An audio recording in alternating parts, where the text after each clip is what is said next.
ولتكن منكم أمة يدعون إلى الخير ويأمرون بالمعروف وينهون عن المنكر وأولئك هم المفلحون.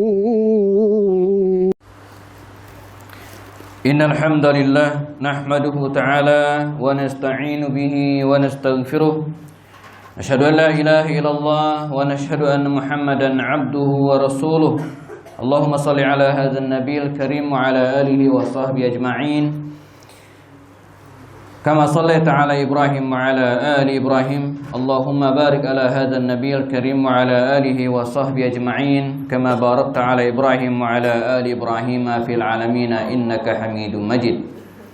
فيا أيها الحاضرون والمسلمون أرحمكم الله أوصي نفسي وإياكم بتقوى الله فقد فاز المتقون. فقال تعالى يا أيها الذين آمنوا اتقوا الله حق تقاته ولا تموتن إلا وأنتم مسلمون. وقال أيضا يا أيها الذين آمنوا اتقوا الله ولتنظر نفس ما قدمت لغد واتقوا الله إن الله خبير بما تعملون.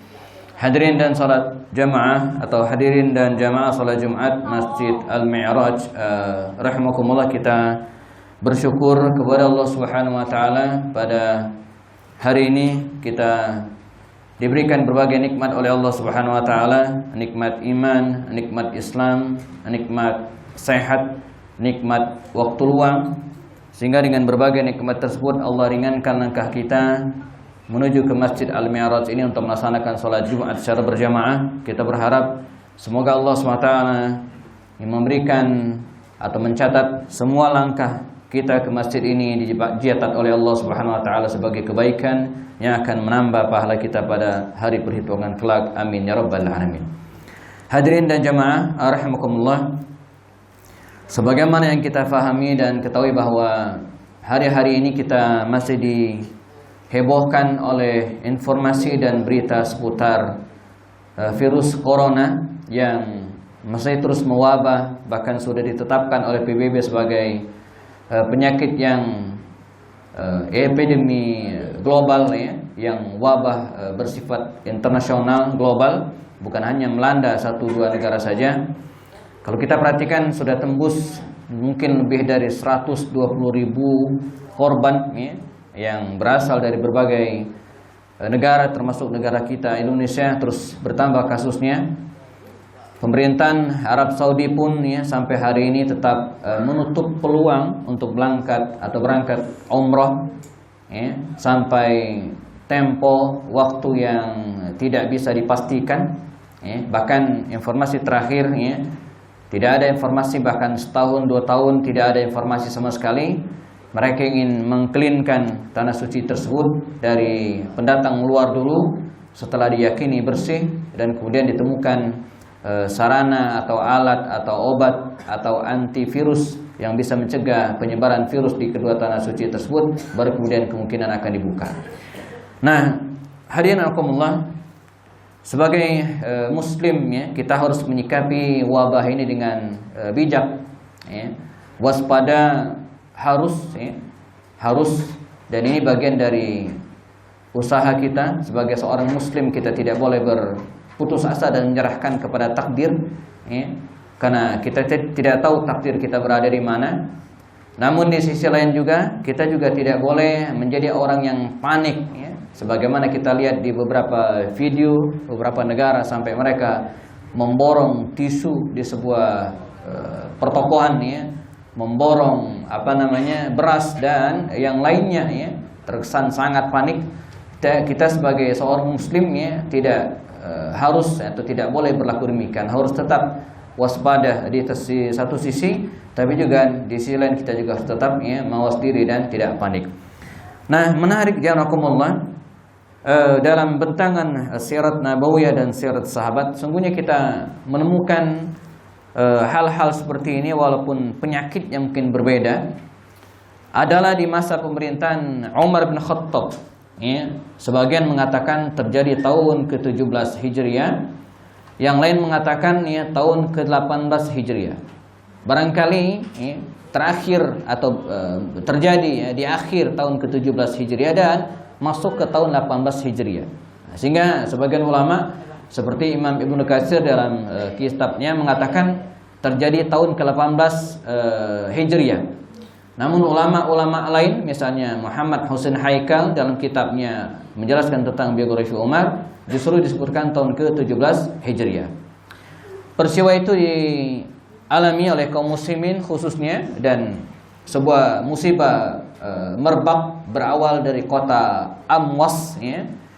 Sebuah kota yang kalau kita lihat terletak bainal Qudsi wa Ramlah, di daerah Palestina, terletak di antara kota Al-Quds ya, di Palestina, dan kota Ramlah juga di Palestina, dan kemudian terus merebak ke atas sampai ya, hampir seluruh wilayah Syam itu kena wabah ini, yang dalam sejarah disebut dengan at-ta'un ya, atau penyakit mewabah.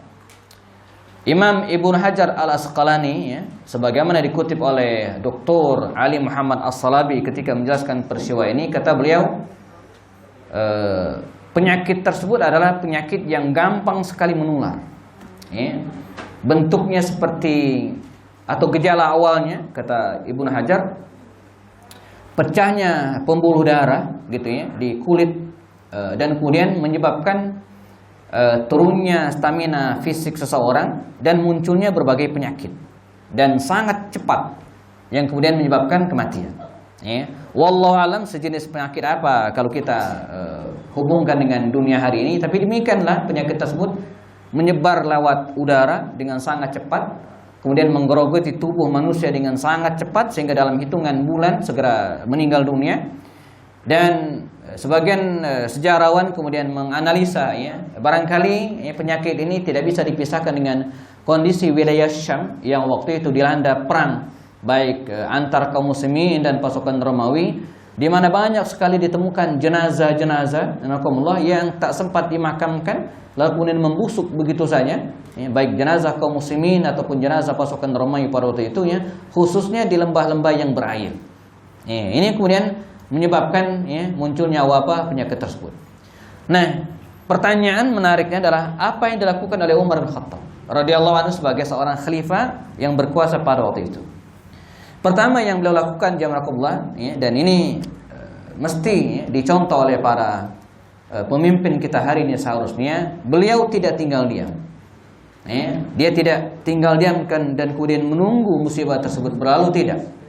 Yang dilakukan pertama adalah melakukan koordinasi dengan kepala-kepala daerah seluruh kekuasaan kaum muslimin pada waktu itu, khususnya pejabat yang berwenang di tempat musibah, yaitu Abu Ubaidah ibnu Al-Jarrah sebagai panglima tertinggi pasukan perang kaum muslimin di tempat tersebut, dan sekaligus sebagai gubernur wilayah Syam secara keseluruhan. Dikirimkanlah utusan kepada beliau dan diperintahkan oleh Umar bin Khattab kepada Abu Ubaidah agar ke Madinah segera laporan ya.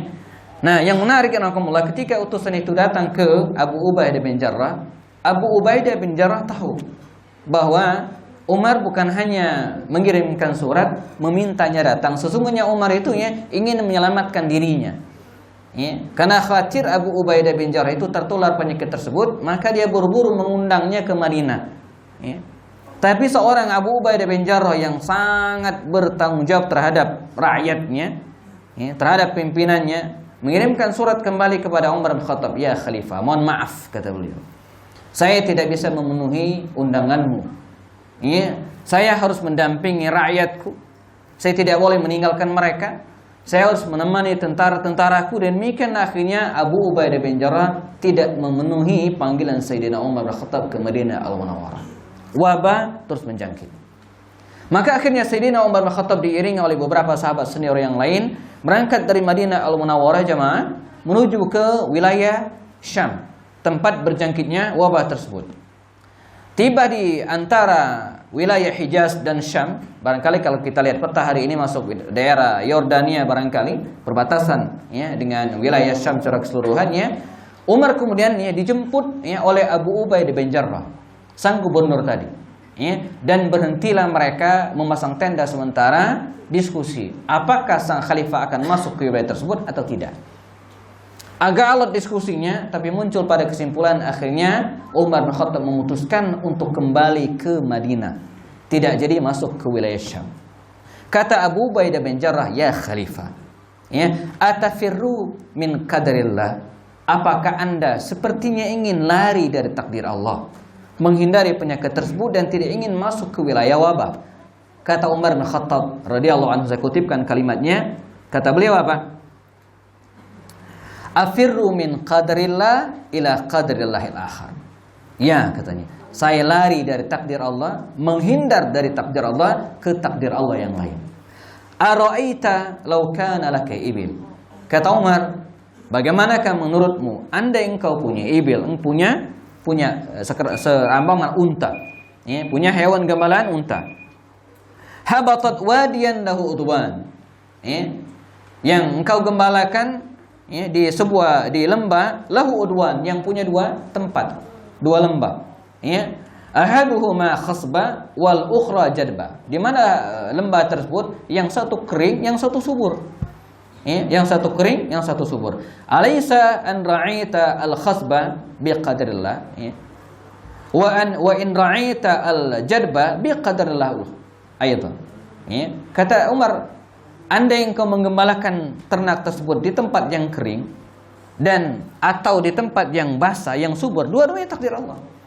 Ya, dua-duanya takdir Allah. Maka singkat cerita, pulanglah Sayyidina Umar bin Khattab ke Madinah Al-Munawwarah diiringi oleh yang lain, dan ya, Abdurrahman bin Auf radhiyallahu anhu yang menyertai Umar bin Khattab kembali menguatkan pendapat khalifah ini dengan mengutip hadis Rasul. Kata beliau, saya pernah mendengar Nabi bersabda dengan kalimatnya, idza sami'tum bihi bi'ardin, ya, fala tuqaddimu alaihi, wa idza waqa'a bi'ardin wa antum biha fala takhruju minha firaran atau minhu firaran.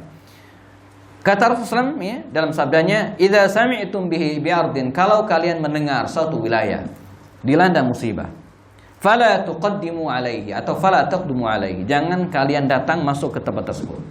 Ya, wa idza waqa'a bi'ardin, dan kalau dia berada di tempat tersebut, wa antum biha, dan kalian berada di tempat musibah tersebut, ya, fala takhruju, jangan keluar, ya, firaran, melarikan diri dari tempat tersebut. Karena itu benarlah, ya, tindakan Sayyidina Umar kemudian dikembali dari tempat tersebut, dan adapun Abu Ubaidah masuk kembali wilayah Syam, dan tak berbilang bulan kemudian dia pun, ya, kena musibah tersebut dan kemudian meninggal dunia bersama dengan sahabat-sahabat senior yang lainnya tersebut, misalnya Mu'adz bin Jabal, lalu kemudian Suhail bin Amr, lalu kemudian Yazid bin Abu Sufyan, ya, Syurahbil bin Hasan, dan sahabat-sahabat Nabi yang lainnya. Terhitung jumlahnya, ya, lebih dari 25.000 sahabat Nabi, atau jumlahnya 25.000 korban pada waktu itu. Korban yang sangat dahsyat. Ini yang pertama. Yang kedua dilakukan oleh Umar bin Khattab radhiyallahu. Beliau memberikan semacam koordinasi dan kemudian komunikasi dengan beberapa pimpinan daerah pada waktu itu, dan adalah usul Amr bin As yang diterima. Ya. Kata Amr bin As yang kemudian berangkat ke tempat tersebut dan menjadi penguasa Palestina, akhirnya diinstruksikan kepada kaum muslimin yang berada di tempat musibah agar naik ke atas pegunungan, ke tempat tinggi, ya, ke tempat yang mendapatkan cahaya udara yang bagus, udara yang segar, dan menghindari lembah-lembah. Demikian tindakan dilakukan oleh, ya, kaum muslimin atas instruksi Amr bin As dan diizinkan oleh Umar bin Khattab. Maka mereka pun segera melaksanakan instruksi tersebut, dan pelan tapi pasti yanakumullah di akhir tahun 18 Hijriah penyakit tersebut berkurang dan kemudian musnah sama sekali. Yang ketiga, terakhir sebagai penutup khutbah, setelah clean bersih, lalu kemudian Sayyidina Umar bin Khattab, ya, mendatangi wilayah Syam, menyapa masyarakat, memberikan semangat kepada mereka. Bahkan dikabarkan beliau juga, ya, memberikan instruksi kepada para pengiringnya untuk memberikan makan, memberikan bantuan, memberikan santunan kepada orang-orang atau keluarga yang mendapatkan musibah. Alhamdulillah, ini tindakan yang luar biasa dilakukan oleh Sayyidina Umar bin Khattab radhiyallahu anhu.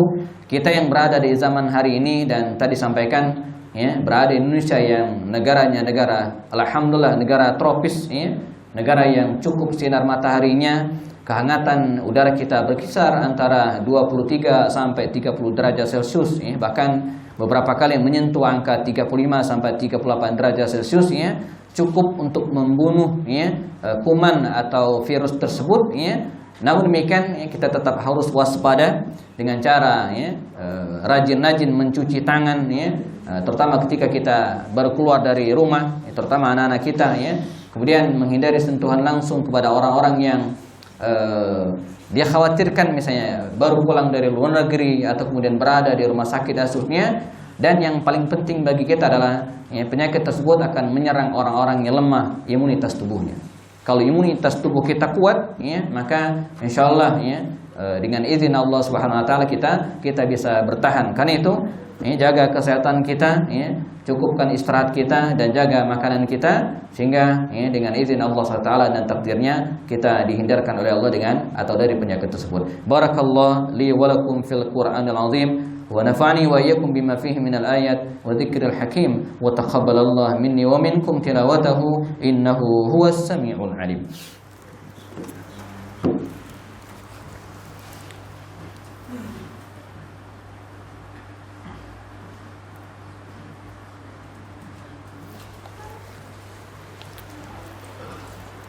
Alhamdulillahilladzi qawluhu durrah la yumkinu an tushtara minal amwali bil kathrah.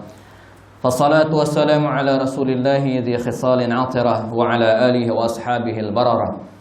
Asyhadu an la ilaha illallah, asyhadu anna Muhammadan abduhu wa rasuluhu la nabiyya ba'dah. Allahumma salli ala hadzal nabiyil karim wa ala alihi wa sahbihi ajma'in kama sallaita ala Ibrahim wa ala ali Ibrahim.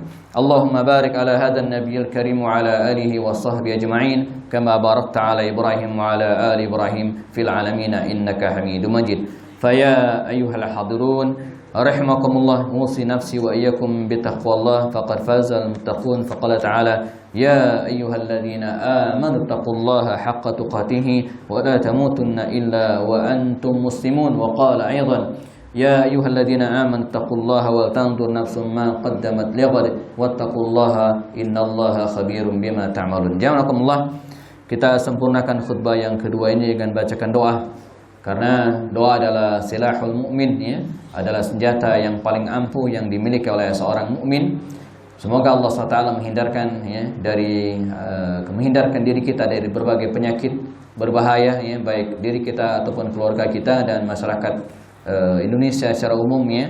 Dan semoga Allah SWT memberikan keberkahan kepada kita atas apa yang kita lakukan dan memberikan solusi atas permasalahan yang kita hadapi insyaallah. Amin ya rabbal alamin. A'udzubillahi minasyaitonir rajim. Bismillahirrahmanirrahim. Allahumma ighfir lil muslimina wal muslimat wal mu'minina wal mu'minat al ahya minhum wal amwat innaka sami'un qaribun mujibud da'awat wa ya qadiyal hajat. Allahumma arzuqna ilman nafi'an wa amalan mutaqabbalan wa rizqan halalan tayyiban mubarakan ya Allah ya rabbal alamin. Allahumma rabbana la tuzigh qulubana ba'da idh hadaytana wa hab lana min ladunka rahmatan innaka antal wahhab. Allahumma rabbana hab lana min azwajina wa dhurriyyatina qurrata a'yun waj'alna lil muttaqin imama. Rabbana atina fid dunya hasanah wa fil akhirati